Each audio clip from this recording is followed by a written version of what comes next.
Hey there team, welcome back to the channel and welcome to Warriors Abyss. That's the game that we're having a look at today. So if you're not across it, I do overviews on this channel. It's where I have a look at the first 2 hours of a game. It's the Steam refund window. Steam reckons you can make up your mind about whether you want to keep a game in that time. I agree. I think it's a pretty good rule. Generally speaking, you're probably not going to change your mind about a game 20 hours in after you've already made your mind up 2 hours in. So short punchy video, broad strokes info, keep it around 10 minutes and you can make up your mind on your own. So we're in sales season at the moment, so new releases are few and far between until next week or the week we're going into. And Warriors Abyss is something that I accidentally slept on earlier in the year. It did come out in Feb, but look, I'm glad I checked it out because it was difficult to put down. I kind of just want to keep playing it. This is the perfect guilty pleasure roguelite type, just one more run game for me, with a bit of cerebral outsourcing to build diversity, right? It's not just play one hero, it is more about a hero complement and skills and stacking. We'll get to all of that, but what it is on another level, on an almost meta level, is it's Koei Tecmo's universe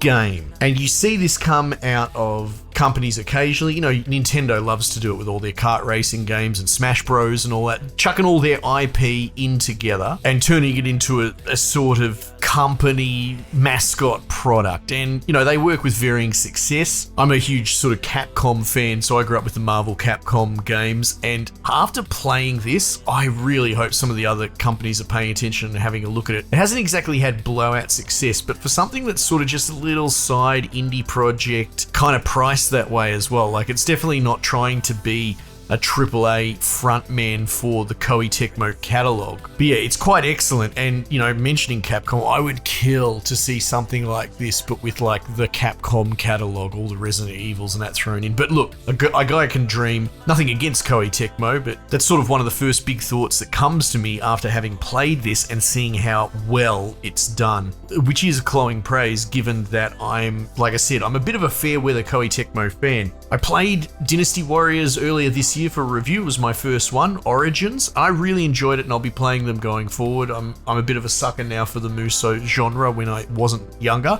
This is sort of roguelite Muso. You could almost argue a lot of roguelites do border on the Muso horde mechanic that you see in that genre. And while at its core, this is a Warriors game in its cast of characters, which makes sense. There's just so many characters in that sort of Three Kingdoms Dynasty Warrior setting. So they've already got this huge catalog of like 100 characters. But what they've started doing is adding in some of their sister IP. Like most recently, they put Ninja Gaiden stuff in there, which is something I've slept on. I really need to get around to myself personally, but I have a real soft spot actually for the Atelier stuff. What can I say? Guilty pleasure. I don't mind JRPGs. And even anyway, look, it's a rabbit hole. You can look up the Atelier games if you're curious, but it's like chick JRPGs, and then you've got me sitting in the corner and I pretty much play them all. There's like 100 of them. And so those characters are unlocked for free in here. You can buy skins and all that, you know, it's kind of Gooner bait, but generally speaking, there's a huge cast of characters that you can pick from, and it looks like they're spreading their catalog to other stuff, which is incredibly clever. But none of that matters if the game doesn't stand up on its own. Fortunately, it does. So what is it? Well, it's definitely roguelite, right? And a huge outsourcing of the meta progression currency, which is kind of a big part of what makes roguelites tick and work or not, is unlocking that catalog of characters. I think there's like over 100 at the moment. I'm pretty sure there's a lot of numbers and stuff being thrown at me, and I've only really just got my grasp of what the game is. But each of them will, how to peel this, how best to approach this. Each character will have a kind of list of categoric names like Tokugawa or Flower of the Battlefield or something like that, right? Or things like maybe just like Defender,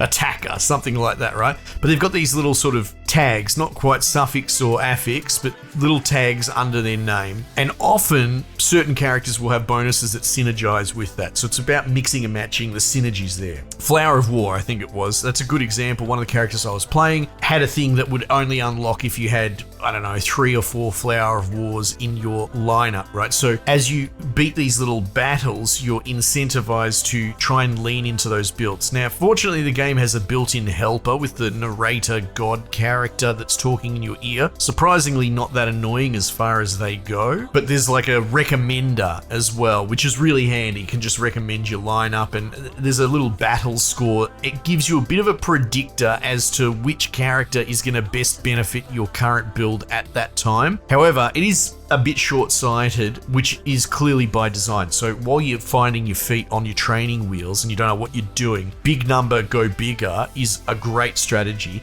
until you start realizing, all right, okay, cool, maybe I want to pick this weaker Flower of War or whatever it is because I'm working towards a synergy that's not built into the recommender. It's actually expertly done. It has an intentional limitation, well, intentional or otherwise. It's the right amount of limitation that will separate you from beginner just pumping numbers to playing a long game and going off the recommendation. And as you unlock each of these characters, they will come with like 1 or 2 pips in a certain upgrade tree. Think things like strength, charisma, that sort of thing. It's not. It's totally different names. They're more symbols I'm going off, like book, lightning. There's some that are more elemental, like fire, but others that are, like speed or stealth. That sort of thing. There's like 10 or 20 of these things. There's so many of them, and they seem to go up to like 10 or 20 in turn. So stat stacking into the certain build that you've got is ideal, and while you might not pick a guy up for his direct synergy to your lineup, you might pick him up just because he gives you pips in the categories that help you overall. Because your lineup that you have for supporting characters goes up to 6, but you're going to pick way more over the course of the run. And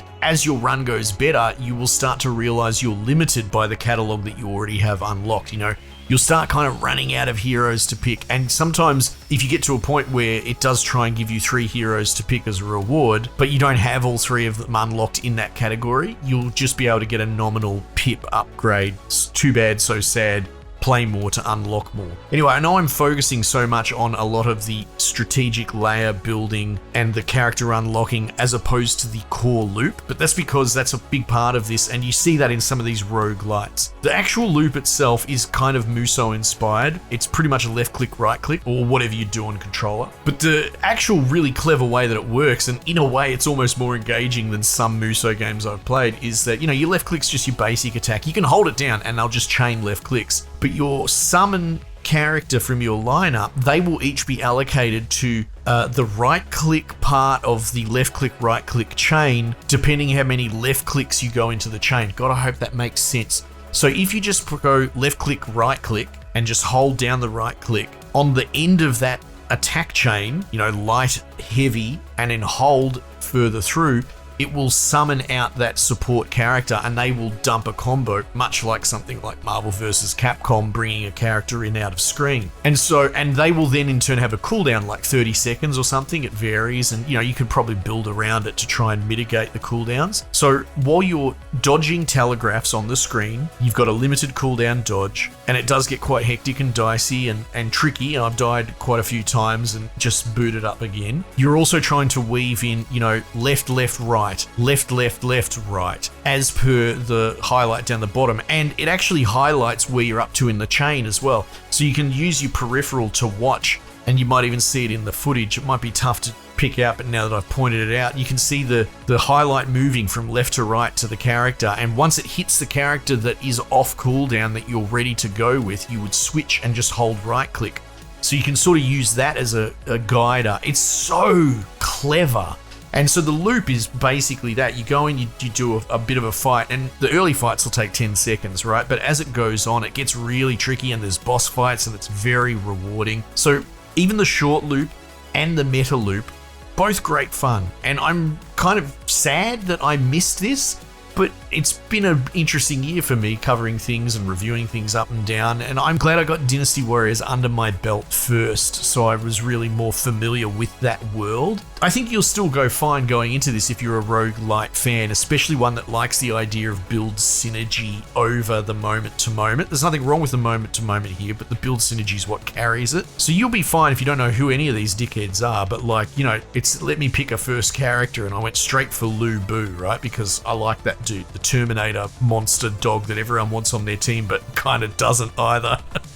And like, I wouldn't know that if I hadn't played the Warriors games or familiarized myself with that whole setting. Anyway, I don't need for this to go much longer. I think I've covered off on the broad strokes. I think it's really, really good, and hopefully it finds enough success and an audience for it to, you know, get further support. And like I said, maybe other studios seeing this. How good would that be if that's the next chapter as AAA sort of starts to collapse? Maybe they should all be making these affordable character catalog roguelite type games that kind of celebrate all the different characters. I know they've all tried different things, and there's been like fighting games. There was one with bloody Bugs Bunny in it and all that, which I really liked, but I think they shut it down, Multiverses or something. But you know, they're all trying something, I guess, but I think this is the lightning in the bottle and the first real change that we've seen, other than just trying to emulate fighting games and bloody Smash Brothers and all that sort of stuff. This is the alternative. This is how it should be, and hopefully it has enough success to back it. Anyway,